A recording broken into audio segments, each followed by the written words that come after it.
Hi, everybody. I'm Mehraj. I do independent research on Indian politics and history. Today, I have a very important guest with me. He is Rajesh Tyagi. He is the spokesperson of Workers' Socialist Party in India.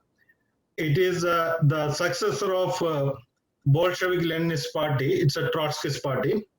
Rajesh Tyagi has got more than 3 decades of active political life, starting with the Stalinist Maoist, and he important voice of Trotskyist in India. He is head of Supreme Court of India and High Court of Delhi. So today I'll be interviewing Rajesh Tyagi on Indian nationalism and national questions in Indian subcontinent. I welcome Rajesh Tyagi to the show. Thank you, comrade, and thanks for permitting me to join with you in this discussion. And I would thank our viewers also who would be attending this, who would be listening to this. Okay, thank you, comrade. Giving a brief account of the origin and development of Indian nationalism. So we hear different voices from ultra left that Indian nationalism has a long root in Indian history, starting from the ancient time. And there is another version which is the popular version that Indian nationalism originated during the British era. And again, there is a third version that India is not at all a nation; it's a multination, and what we call as the state and regions of India are different nations. Actually, can you please give a brief idea initially for us? How do you take this subject from your point of view? Comrade, dealing with this question is very important question, and the importance of question, I would tell you the importance of question lies in the fact that the question of nationalism, the national question, comprises the very backbone of our political discourse today. And that is because this question in itself, the question of nationality, it remains unanswered. Unanswered in the sense both historically and politically. Politically, in the sense that it could not be resolved by the ruling bourgeoisie. The bourgeoisie that had come to power in 1947 has failed to resolve this question, and that's why we see everywhere the national uprising, the national opposition from Kashmir to northeast, and not only Kashmir and northeast, but in south also, where you see the linguistic problems, which was part of national struggle. Now coming to Indian nationalism, so we say, and our party has repeatedly affirmed this stand. DLPI was also of the same opinion that there exists nothing as Indian nationalism. India uh, had been a subcontinent. It was never a nation. It had never developed into a bourgeois nation, and it could not have developed because this Indian subcontinent is inhabited by dozens of nationalities. And when we say our national struggle, that means the struggle of our nationalities, dozens of nationalities against imperialism, against colonialism. That is our national struggle. And in that sense, our national struggle, the struggle of Indian subcontinent, of its masses, our anti-colonial struggle is an anti-national struggle. This may appear as a dichotomy also. But this national struggle, you can say Indian struggle or struggle of Indian subcontinent, of masses of Indian subcontinent, that is an anti-national struggle in the sense that it was directed against, from the very beginning, against emergence of any bourgeois nation, and that for two reasons. First of all, the national bourgeoisie, and when I'm talking of national bourgeoisie, that doesn't mean the bourgeoisie that was leading Congress platform or that had come into power in 1947. I mean Telugu bourgeoisie, Tamil bourgeoisie, Kashmiri bourgeoisie, Assamese bourgeoisie, and dozens of these bourgeoisie, Kannada bourgeoisie, Maratha bourgeoisie. So these were national bourgeoisies which were struggling. The representatives were struggling against British imperialism, against colonialism, British colonialism, for their own reasons and for their own causes. Now, Congress, because they were so weak that they couldn't have fought British imperialism through their own platform.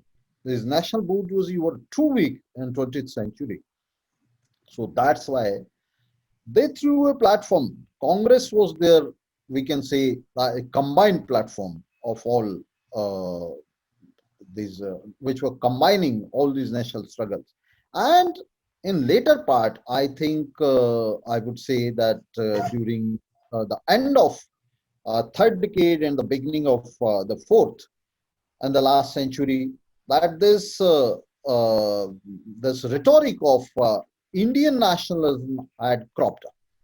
And this was the time I must mark it. It was the time when the revolutionary movement, the revolutionary national movement, that was the movement of peasant mass led by working class, that was being brutally suppressed by British imperialists with in collusion with all major political parties from Congress to Muslim League to Hindu Mahasabha, and later on, you see, Stalin's CPI joined that bandwagon for its own reasons. So my answer to your question is that there is nothing like Indian nationalism. Indian nationalism was a farce, and later on, this Indian nationalism has developed as anti-nationalism, a suppression of the aspirations and political cause of dozens of nationalities. As soon as these Indian nationalists who claimed themselves to be Indian nationalists, they were this was in fact client bourgeoisie of imperialism. As soon as they got power, they rose to power in 1947. They started crushing nationalities, and they came to power in 1947 only on the back of the suppression of dozens of nationalities and their national aspiration, from Assam to I would say Tamil Nadu. There was suppression of nationalism. They were forced into, they were jumbled into by force, by military force, under the military boots into the Union of India. And today, this Union of India represents, if it represents anything in the name of Indian nationalism, it represents a sort of anti-nationalism where its military forces, they keep all nationalities bound together by military force, by force of violence, bloodshed, and everywhere where nationalities are revolting. Comrade. So it's very interesting to hear as a very special terminology that anti-national struggle. So we'll go into the details hopefully during this discussion later. Well, discussed in the media as well as by the present day politicians actually. So that's about the ethnic nationalism. So in general, the present day Indian mass understand Indian nationalism as something which are before AD, before in the BC period, and got strengthened during the Gupta period, and so it has got very ancient root actually. So, and it's extreme form, which is presented to us by V.D. Savarkar. India is a nation which has got very proper boundaries, geographical boundaries, and has got a very holy language, that's a Sanskrit, and inhabited by very unique race, and which follow a religion, Hinduism. So it meets all the characteristics of a European nation actually. So Marxist understanding is that a nation is a modern entity. In fact, I would say that it is not only V.D. Savarkar on the right, but the historians on the left, like we can say Romila Thapar or Ramchandra Guha, they had made a blunder. In fact, they're agreeing with right-wing nationalists, right-wing national historians, in the sense that they are succumbing to, they are agreeing with them that there exists something like Indian nationality. Then they are giving their own interpretation to Indian nationality. So first of all, where we must disagree with the right historians and there's right theoreticians like V.D. Savarkar is that there exists nothing, practically nothing like Indian nationality. These historians, they have in fact sanctioned this Indian nationality and then have given their artificial interpretations to it, that Indian nationality stands for this or that. There stands no Indian nationality at all. India had never been a nation. Earlier, it was an empire. As Marx put it, there was no feudalism. This is very important, and I would say that our perspective on national question, it emanates from this proposition of Marx, where Marx said that in Asia it is the Asiatic modes of production. It is not feudalism. There existed no feudalism here. So against feudalism, there was this Indian nationalism, and the struggle of nationality could not have emerged in struggle against feudalism. There was a despotic rule of these Asiatic emperors, kings.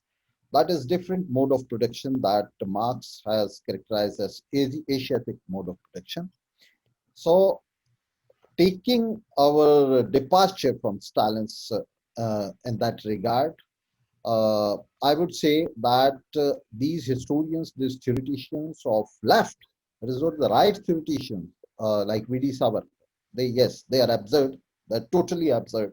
But this absurdity is imported by these left historians, left theoreticians, and they have agreed to this perception, this foundation of right-wing perception about nationalism, that there exists something like Indian nationalism. There's no Indian nationalism. And I must tell you that even the most modern fighters against colonialism, imperialism, like Bhagat Singh, so they are not fighting for an Indian nation. Very clearly, what they are fighting for, they're not fighting for any bourgeois nation state. What they're fighting for, they are fighting for a socialist union in on Indian subcontinent. They never imagined that Indian subcontinent would be partitioned in this way, on communal basis. And you see the failure of this concept of Indian nationalism, that ultimately in 1947, the partition that took place, the partition of Indian subcontinent, that was on the basis, not on the basis of any nation. That was a partition based on communal religious understanding between a professed Muslim Pakistan and, I would say, an undeclared Hindu state, Hindustan, India, Bharat. So this was a communal religious partition. There was no partition, there was no constitution of a nation state on the basis of what we can say the language, the economic life, the culture. So no ingredient was there when this partition had taken place, and these two nation states, you say, means bourgeoisie says that these are nation states. So no nation state has emerged on the foundations of any of the ingredients of a nation state that had existed and that had risen in Europe. So what these nation states, both these nation states, and Pakistan had now stood divided after 1971 into two, Pakistan and Bangladesh. So now these three states, they are multinational states. None of them is a nation state. They are multinational states ruled by a client bourgeoisie. On this side of border, on that side of. That's interesting, actually. You are even specifying the Pakistan, India, and as a multinational state, and even Bangladesh as a multinational state. Okay, so we will get into that in detail, but before that, I have to that actually it is not just V.D. Savarkar, even the left-wing historians as well as the liberal historians contributed to the emergence of an idea of Indian nationalism, actually. Support your views, actually, maybe perhaps illustrating a few points where the Stalinist or liberals contributed. Right. In fact, on national question in on Indian subcontinent specifically and South Asia generally, Stalinists do not disagree even in the least with liberal historians and theoreticians. They share the same perspective on national question with liberals, the nation state, the question of nationalism, the question of nationalities, that is same. The perception on this question is same with Stalin says liberals. What Gandhis think, what Ambedkar thinks, what Stalinist ideologue think, this the national perspective is one and the same. And that perspective is they start from Indian nationalism and come back to Indian nationalism. For them, Indian nation stands, Indian nationality stands, Indian nationalism stands. For them, they have a historical relevance, they have a political relevance even today, and historically, they think that it is sacrosanct. Like Maoists, later on, Maoists have taken a break from that, but even Maoists, they could not take a break, a final break, a decisive break from Indian nationalism. They take a break from Indian nation. Yes, Maoists say that we don't recognize it. But from Indian nationalism, they also couldn't take a break. So all of these currents, they remain adhered to the basic percept that there exists something like Indian nationalism and Indian nationality. And here is where they fail to challenge the liberal perspective, liberal point of view that is so close to fascist point of view also. It is amazing.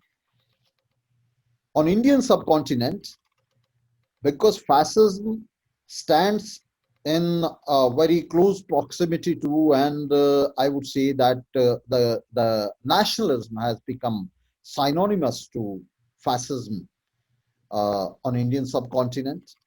So the challenge to fascism means the challenge to their perception of nationalism and nation state and national question.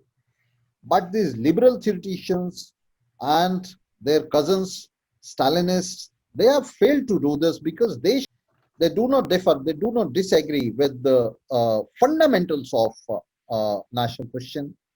In fact, they give sanctity to it. They agree with Savarkar, they agree with Ramchandra Guha that there exists something like Indian nationalism. They give it their own interpretation. They say that it is subtle, it is assimilative, it is adaptive, it is not exclusive, it is not based upon any religion. No, that is true. But the question is this: that if Indian nationalism stands somewhere, if it is a valid entity, political entity, then that means that there is some Indian nationality.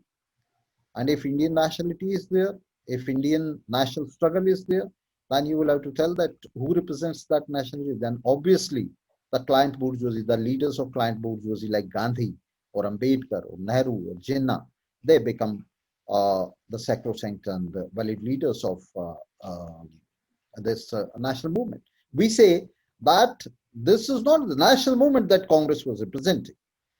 Congress was not representing a national movement. Congress leadership was representing the client bourgeoisie. It was representing the bourgeoisie that was client bourgeoisie of imperialism. The national movement was the movement of peasantry. The national movement had the agrarian question at its heart. It was basically the movement of peasantry and primarily of tribals, of Adivasis, of Dalits. So it is the movement, the agrarian movement, which I must tell you that big peasant revolts that had always shaken the foundations of empires, from Mughal Empire, last days of Mughal Empire, up to the end of British regime. I can say that more than 75 big peasant revolts have taken place, earth-shaking peasant revolts have taken place, and that include, rebellions of Santals and later Telangana, and peasant rebellions were at the core of our national struggle, which now these historians like Romila Thapar or this Ramchandra Guha and like of them, they put these rebellions on the margins. They don't consider them to be the heartland of our national struggle. Important point actually. The national struggle was mainly of the struggle of persons, tribes, Adivasis, Dalits. And Indian National Congress could not unite the movement in India after the entry of Gandhiji. He took up mostly the persons issues, which made Congress a big organization. So, okay, so we'll come into those details. Through Indian freedom struggle, India could not develop into a nation. Okay, so nation is typically understood as a community having a feeling. That community shares a history, shared history, a common language, a common culture. They develop into a modern community. With the formation of a national market, they turn into a nation actually. So the formation of national market is very important. So here in India, it is very clear that we have multiple languages, multiple ethnicities, multiple communities. So there is a section argues that it is a multinational country. But at the same time, from the British period onwards, during the imperial rule, there is a national market was slowly forming actually. Introduction of the railways and telecommunication, national market was formed.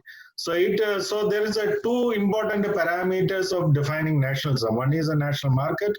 Second is that cultural aspect got identified. Or so how to explain actually this phenomenon in the Indian situation?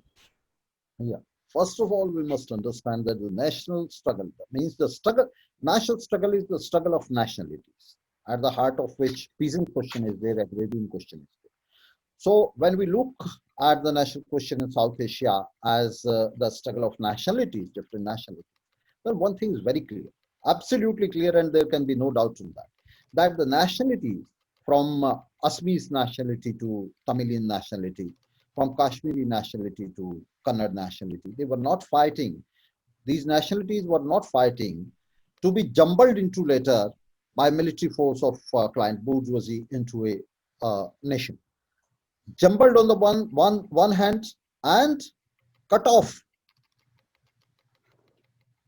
in between at three places at least. The Kashmiri nationality was severed in two parts, the Pakistan occupied and Indian occupied.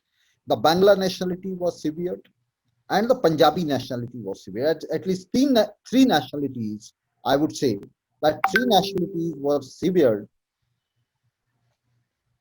in two parts. One has gone to Pakistan, other remained in India, and later on they were further severed into between Pakistan and Bangladesh. So nationalities were not fighting.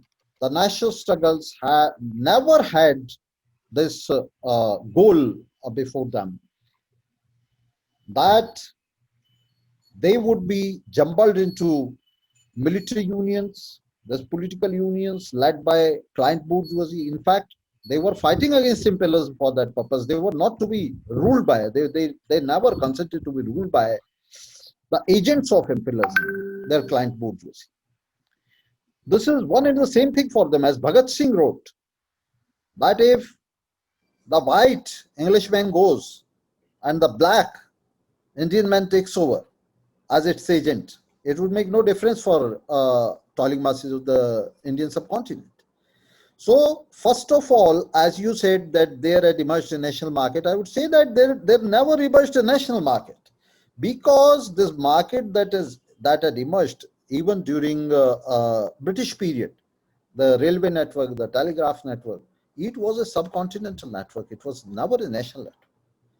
Whatever there existed there, the economy, the culture, it was subcontinental with drastic, substantial variations in language, in culture, in economy. Economy means it was a peasant economy, so there were different crops, there was different agriculture systems, even tax collection systems were different from Bengal to Kerala, if we see.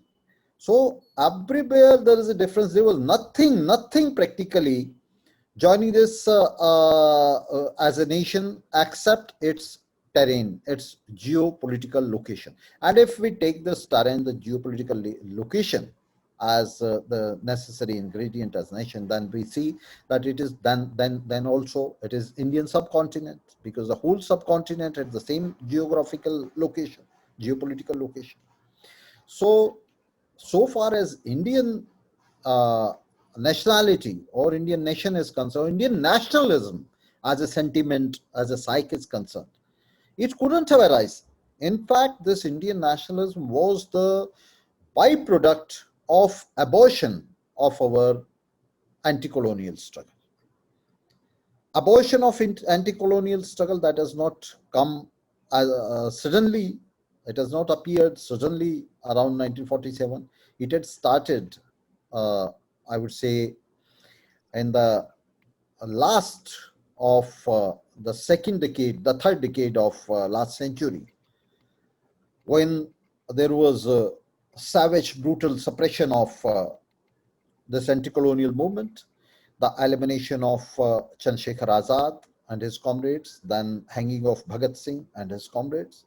And in that suppression, all these political parties, as I already said, all these political parties from Congress to Hindu Mahasabha, from left wing to right wing, all parties of bourgeoisie were complicit with British imperialism, and later on Stalinists have also joined the same bandwagon. They had joined the suppression of anti-colonial movement, and on the back of suppression of this anti-colonial movement has appeared this uh, rhetoric of Indian nationalism. There was no Indian nationalism. So Indian nationalism, if it denotes anything in history, if it represents anything, it represents only the betrayal with the anti-colonial struggle, number one, the betrayal with national question, the betrayal with uh, our freedom struggle, the betrayal with the revolution. So the bourgeoisie, when bourgeoisie starts betraying it, then appears Indian nationalism in its modern form. So Indian nationalism was never a political aspect of our anti-colonial struggle. It is I would say that all these Savarkar and Gandhi and all proponents of Indian nationalism, they are product of a later era, the era of where I would not say that decline of revolution, rather it was a revolutionary era, but it was an era alongside of savage and brutal suppression of anti-colonial movement in which all parties of Indian bourgeoisie were uh, party to it. And even the bourgeoisie, the national bourgeoisie, means the bourgeoisie of these nationalities like Tamil, Telugu, Kashmiri, they were also complicit. They were also complicit in suppression of working class. So, because our national, you would say the anti-colonial struggle or national struggle, whatever you say, the struggle of nationalities, it has passed through two eras. One era is where working class is not there, and second era where working class is there. So these two era, they and the watershed between them are the movements of Gandhi, the switch over from Tilak to Gandhi. So as soon as working class appears, it gives the first sparks to the movement, anti-colonial movement, and you see the most militant proponents of nationalism, Lal Bal Pal, Lala Lajpat Rai, Bal Gangadhar Tilak, and Bipin Chandra Pal. They are appearing, they are representing that militant bourgeoisie. And immediately we are seeing their decline also. With their emergence, the decline, rapid emergence and rapid decline. So what does this rapid emergence and rapid decline denotes? It denotes the attitude of bourgeoisie. First of all, bourgeoisie is getting spark from working class, because working class has appeared. There is a peculiarity on Indian subcontinent, that it's working class in its historical and political age is elder to bourgeoisie. Indian bourgeoisie has come later on the scene. Working class has emerged first. Working class has emerged in the first industries that Britishers had brought, the war industry that was controlled by Britishers, the foreign capitalists, and the working class has emerged after that. Indian bourgeoisie has come thereafter. So Indian bourgeoisie is younger to working class on Indian subcontinent. So this bourgeoisie, this Indian bourgeoisie got its first spark from the movements of working class. And you know, when Bal Gangadhar Tilak was punished, when he was penalized by British imperialists, there was a strike of weavers in Bombay. So Bombay weavers stuck against the sentencing of Bal Gangadhar Tilak in 1926. So initially, it was the working class movement, the militant working class movements, that had given a spark to bourgeoisie. So bourgeoisie came forward with its most militant leaders, and that was the golden period of bourgeoisie. Though it also had, this period also had its reactionary trappings, like Bal Gangadhar Tilak was a religious communalist person. He had those trappings, but that was the militant face of bourgeoisie. Then we see the period of from Gokhale to Gandhi and all of the representatives. Then domination of Gandhi comes over the freedom movement. The domination of bourgeoisie comes over our freedom movement, anti-colonial movement, and that you know that domination in itself is its credit or discredit goes to Stalinists. Yeah. I would discuss it. Right. Okay. Comrade, very interesting points came out. Great insight was that Indian working class was historically elder to Indian bourgeoisie. Yeah, that was perhaps nobody has told so precisely in this way. Indian industry boomed during 19. And in fact, comrade, I would add that this Indian working class, the working class of Indian subcontinent, it was most legitimate claimant for the leadership of this national movement. This leadership of national movement means the leadership of the struggle of different nationalities, of its peasant mass, of the agrarian question.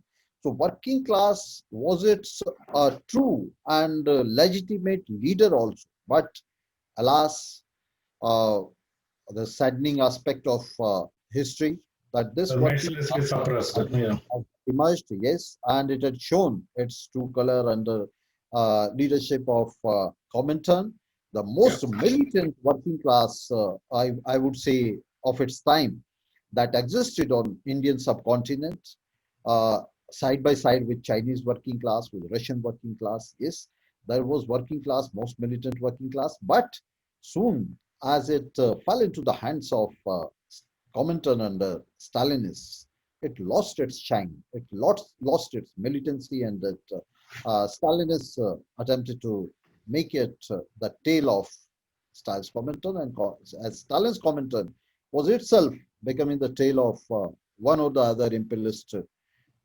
gangs, sometimes led by Britain and France, sometimes by Hitler. There was a pact with Hitler, a war pact with Hitler. So during these zigzags, the struggle of working class lost its shine, and it was rendered completely paralyzed and unable to lead the peasant mass and the national struggle itself, the struggle against. Okay, so there was a colonial boom in 1910 to 1930. That is the period most of the Indian bourgeoisie is coming up. Especially, it is very famous in Indian history that Tata's the railway is booming, and the Indian working class number is exponentially increasing. So the world, the imperialists try to justify the imperial rules throughout the world. Imperialists come to the colonial world not to civilize them. It is not. It was never benevolent. Rather, there was a drain of the wealth. At the same, I feel that the imperialism or capitalism should not be understood in an abstract or a historical manner. Rather, any system has got historically progressive as well as reactionary roles when history progresses. Actually, how do you understand the role played by British East India Company, of course not British government after 1857, but prior to that British East India Company, especially in the abolition of sati, child marriages, and permission of the widow marriage, and the unification of judicial rules, the reform of administration, in replacing the old Asiatic system with the modern, I don't know, can I say it as a feudalism, but the Zamindari settlement, Raitwari settlements, even the origin of Indian working class through the railway industries and the weapon factories. Britain imperialist played a role in transforming the Indian subcontinent or South Asian subcontinent. The British colonialism, as Marx has also put it, it has played a very progressive role. Progressive role in the sense Lenin has also clarified it in his debates with P. Kiewiski, that imperialism, despite its oppression, its colonial oppression and everything, and despite its intent to the contrary, that I'm emphasizing, its intent to the contrary, it doesn't want to civilize the colonies. Its intention is not to civilize the colonies, that though it professes that we are there to civilize the colonies, but contrary to its intent, the history forces capitalism to civilize the world, to spread over the world, to destroy what it does not want to destroy, in fact. You see, in India also, the British colonialists, they again and again, they tried to diffuse the anti-colonial struggles by shaking hands with the local medieval lords, and by preserving this medievalism somewhere like Cornwallis or Warren Hastings, they attempted to make some inroads, but as soon as they saw the danger in making those inroads, so they withdrew and they started supporting the medieval lords. So it was a, I would say, it was a on and off relationship of colonialism with medievalism. They had not come here to uproot medievalism, and I would tell you it as an international aspect also. The period of this emergence of militancy among the Indian bourgeoisie that I told you, the period of Lal Bal Pal. So it was the period of, I would say, the climax of the international bourgeoisie, also or I would say the bourgeoisie international. If you would see that these were the last sparks, the last risings of bourgeoisie. Elsewhere also, like I would cite example of very close example of China. In China also, it was during this period around 1909, 1911. This was the period where bourgeoisie was in its militant form, like Sun Yat-sen had come up and he had founded a military movement in China, and that movement succeeded in capturing the power also. So it was the movement of Sun Yat-sen and here the Bal Pal Lal. These were the last sparks of world bourgeoisie. After that, you won't see these militant sparks of bourgeoisie anywhere. So this was the period where bourgeoisie was at its pinnacle, challenging medievalism, etc., etc. But immediately thereafter, we see a sharp decline of bourgeoisie in China the government that Sun Yat-sen had made, that was trapped into corruption and anti-peasantry. A lot of steps that taken against peasantry, the looting of public exchequer, etc., etc. So they were marred into cobweb of that corruption, of that loot, etc., etc. And we see a sharp decline of the word bourgeoisie everywhere. The last sparks, I'm saying, against medievalism, so they had appeared. And this was the period where the militant representatives of Indian bourgeoisie were also emerging. After that, we see a sharp decline. Gandhi comes, who in fact is assisting British bourgeoisie to suppress the revolutionary movement that is led by, you see, Yugantar type groups in Bengal. It was a terrorist movement. And by that time, amazingly, you would see that the founder of RSS, Dr. Hedgewar, he was also associated with Yugantar, the terrorist group. Later it dissociated. So and it is the fall of, it is the decline of entire bourgeoisie.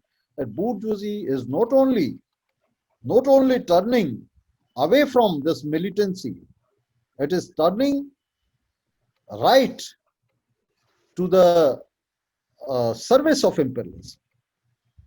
After that, bourgeoisie is founding the organizations like Rashtriya Swayamsevak Sangh, which are openly the servile organizations to imperialist bourgeoisie. You see the fall of Savarkar. Savarkar applies for his clemency and then becomes political agent of British imperialism for his whole life. Then he serves British imperialism. And we see the elimination of these leaders, Balpal and Lal also, and the entire leadership, the militant bourgeois leadership. And thereafter, we see side by side the emergence of more militant leadership under working class, representing the working class. This is Bhagat Singh's leadership. So the new era, this Indian bourgeoisie, the word bourgeoisie also, it is seeing in China, we can say it is 1919. In India, it is even before that, even before 1990. There is emergence of a working class movement, working classes coming out as a political force, as a independent political force that would take the leadership of, that is prepared to take the leadership of national movement. But here, and as a proof of it, we see the very legitimate dispute that had arisen in Comintern between Lenin and M.N. Roy, characterization of Indian bourgeoisie, where obviously M.N. Roy was more correct on that aspect, where M.N. Roy was closely seeing the Indian working class emerging as a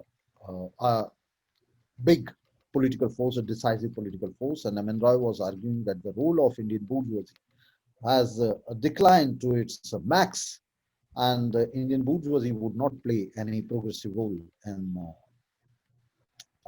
freedom struggle, in anti-colonial struggle in future. So M.N. Roy put his thesis, and Lenin understood it. Lenin directed that M.N. Roy's thesis be put in official document alongside his. So this was the transitional phase in which a working class was coming on the scene. Working class as a class had come on the scene, but as a political class, as an independent class, it was asserting itself around this period when when bourgeoisie, instead of turning to its taking a militant turn against more militant turn against British imperialism, it turned to the right, to a more docile turn towards Gandhi. So Gandhi's strength, it doesn't lie in some peculiarity of Gandhi or some personal qualities of Gandhi, personal characteristics. It lies in the historic role of Indian bourgeoisie that had supported the leadership, the docile leadership like Gandhi started to support this sort of leadership and turning away from its militant leadership under Balpal and Lal. So let me ask a few imaginary questions at this moment. Suppose Vasco da Gama could not find the way to reach India, or suppose in the First World War, not imperial forces could not defeat the Ottoman Turks. So India could have developed by itself into a modern nation without the influence of imperialism. British imperialism in transforming the Indian villages, Indian feudalism, or and introducing the in modern industries in India. So if it was left alone, isolated, what do you think? Could India develop into a modern nation by itself? Hypothetical question, and I would say, but it is important. It is important because many of the Stalinist groups say that had British imperialism not come here, Indian capitalism would have developed and at a more rapid pace and in more glorious way. So, but we contradict it, and Marx himself has contradicted it. In fact, the village system of India on Indian subcontinent and the very special Asiatic modes of production that were so deep-rooted on this subcontinent. In fact, they would not have permitted for long. The process would have been delayed. They would not have permitted the industry uh, to develop, or more precisely, I would say that production to be industrialized. They would not have permitted it because what was needed for that, the breakup of village economy, the self-sufficient economy. So that was not possible from inside forces of, from inside the cocoon of, I would say, of this Indian subcontinent, the village-based economy. There were no forces, means even these Stalinists who say that India would have developed at a more rapid pace, they cannot point out any forces, any real forces inside this, inside the Indian subcontinent, the Indian subcontinent, which could have and would have led to this change. And you know that so far as peasant revolts are concerned, peasant revolts cannot change anything. Peasant revolts, they change the society in a cyclic order. They can bring one despot in place of the other. That is how for 200 years we see in China also. But century after century, these peasant revolts take place. They remove one despot, they remove one emperor, and the other emperor is made in place of them. If he takes over, or he rises from the ranks of the rebels, and he takes over, like the Ghulam dynasty, the slave dynasty in India. So uh, I don't think that there was any force here that could have propelled this change, that could have propelled this production to change its dynamics from inside of the cocoon of this peasant economy, village economy. So it needed a force from outside, and that salutary force had come here in the form of, unfortunately, in the form of colonialism. It should have come in the form of workers' revolution, as Marx had originally planned it, that it would come in the form of, it would go from metro to periphery in the form of socialist revolutions. But those revolutions couldn't take place in Europe, and the bourgeoisie stabilized itself, and then this bourgeoisie expanded in the form of colonial slavery. It imposed colonial slavery. So that was an unfortunate development. It's one aspect is unfortunate, but ultimately it was to expand, and it is expanded. So it was the brutal, the savage expression of an otherwise progressive tendency uh, of history, of economy. And that progressive tendency is imperialism. Right. Yeah. So that's a very beautiful answer, actually. So looking from an ethical perspective, something looks savage, something looks great, but we have to look at very impersonal, the value neutral way from the historical perspective. Right. Okay. So my last question: communities, ethnic communities in India, like the Hindi belt, Bengalis, Marathis, Punjabis. So if we look at them, so the most of the languages are originating, the major languages originating, or it is precisely said they are consolidating in 20th, 30th, and 14th centuries, perhaps before the Mughal Emperor is consolidating their power, just before that actually. And but other languages like some other languages like Malayalam, Oriya, or Gujarati, so their development is more stimulated by the development of printing press and other stuff actually. So there is an uneven development of the nationalities in India. It's not that even if we call.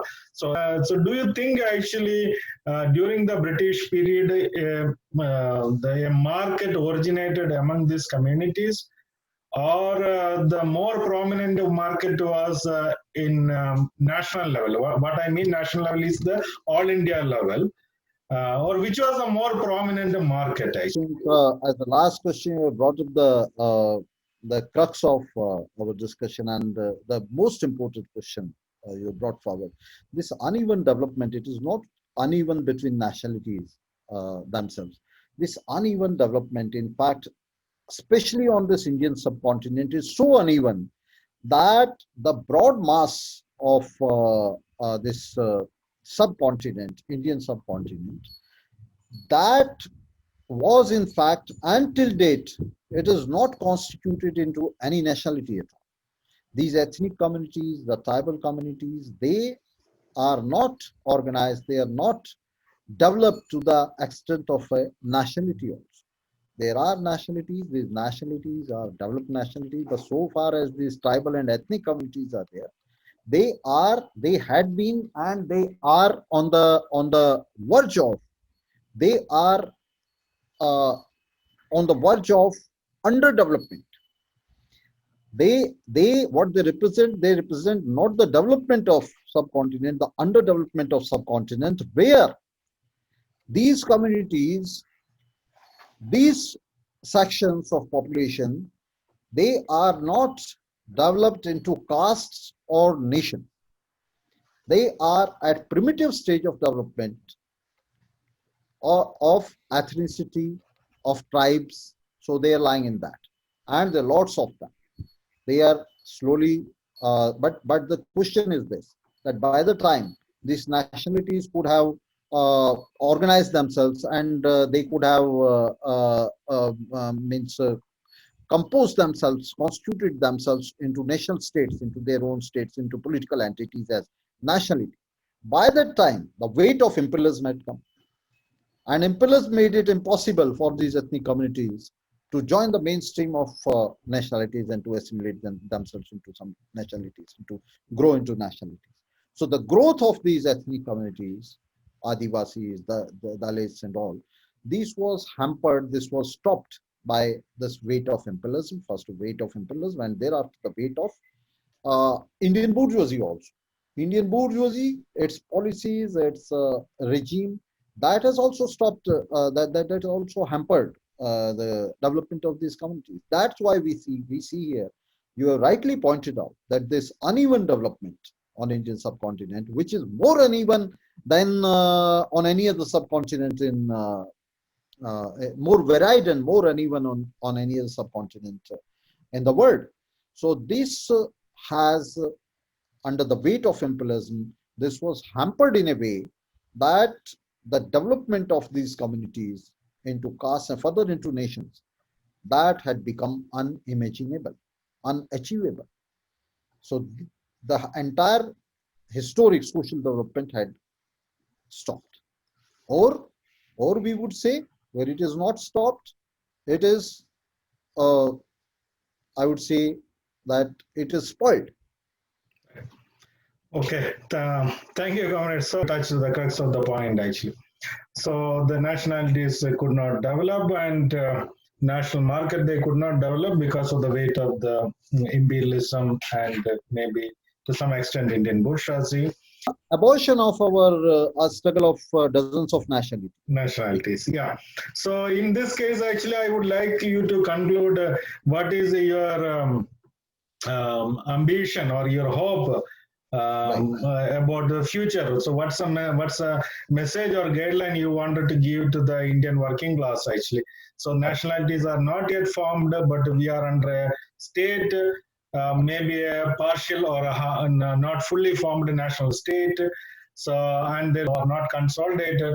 There won't be Right. much differences between Pakistan and the multinationalities in Pakistan, Bangladesh, and in India. The slogan, what is the message for the Indian working class you have to give at this moment? So first of all, let me restate it that it is a working class which is the most, the only and most legitimate leader of our national struggle, the struggle of nationalities. The first and secondly, I would say that this struggle of nationalities, or we can say our common struggle, that would find its fruition, and the national question can be resolved only through overthrow of this repressive bourgeoisie, not only in New Delhi, but in Dhaka and Lahore also, Islamabad also. So this is the first thing.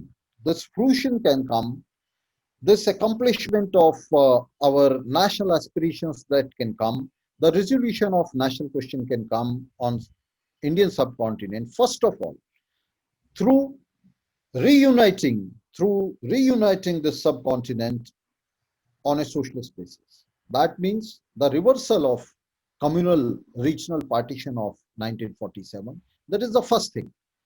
First thing that must be done by Indian working class through a socialist revolution from below, from the grassroots. That is the overthrow of these three regimes through a mass revolution, through a political revolution, and reuniting of this subcontinent, the scaling over of the unfortunate religious communal partition of the subcontinent.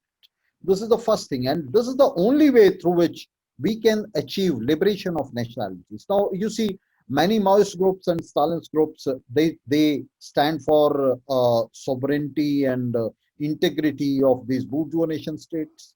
So we oppose them. Many Maoist groups say that they stand in favor of severance of these individual uh, nationalities like Kashmiri nationality, their Maoist groups, which say that this separation of this partition of these nationalities from Indian Union or from Pakistan or from Bangladesh, that can bear some fruit, that can bring some relief to these nationalities, that can initiate an era of liberation of these nationalities. We contradict that. We say that it is not like that. The creation of these small statelets, that cannot bring any liberation to these nationalities. The liberation of these nationalities, that has only one and the surest path, that is towards socialist revolution, where working class, instead of balkanization, balkanizing these bourgeois nation states, it must go for further union of these bourgeois nation states. Means union of bourgeois nation state means the destruction of these bourgeois nation states and the reunification of this subcontinent. Means I'm not talking of union of bourgeois nation states in the sense some bourgeois groups are talking that India, Pakistan, and Bangladesh should sit together. They're European ruling Union. against the Akhand Bharat. It is not that Akhand Bharat of right wingers. Rather, it goes against the concept. Many of our listeners also, they would also raise the question that how it is different from Akhand Bharat. So I'm making it clear that it is totally different from Akhand Bharat in the sense that what we are proposing something that goes totally, it's an antithesis of Akhand Bharat. We don't want to make an Akhand Bharat on the basis of a military union, the basis of capitalism.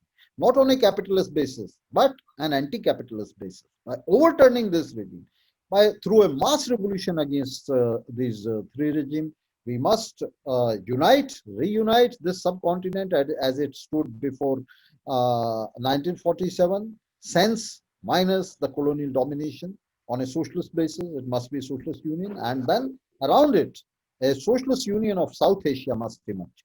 Now, immediately, these three countries are combined into a socialist union. We are sure that it would be such a big power that the capitalist powers around it, they would not be able to sustain themselves even for a day. The moment we unite this subcontinent, we overthrow the communal partition of 47, and we reunite this Indian subcontinent on a socialist basis into a socialist union. Immediately, these small bourgeois states, they would start to crumble, to fall to the socialist union. And there would be a triggering of world revolution from here. So this is the cause. Thank you, comrade. Thanks for spending the time with me. So wish you all the best and for you and your endeavors in India. So wish you all the best for your Workers' Socialist Party, and hope we will meet again. Thank you. Bye. Thank you very much, comrade, and thanks for inviting me and permitting me to join your chat.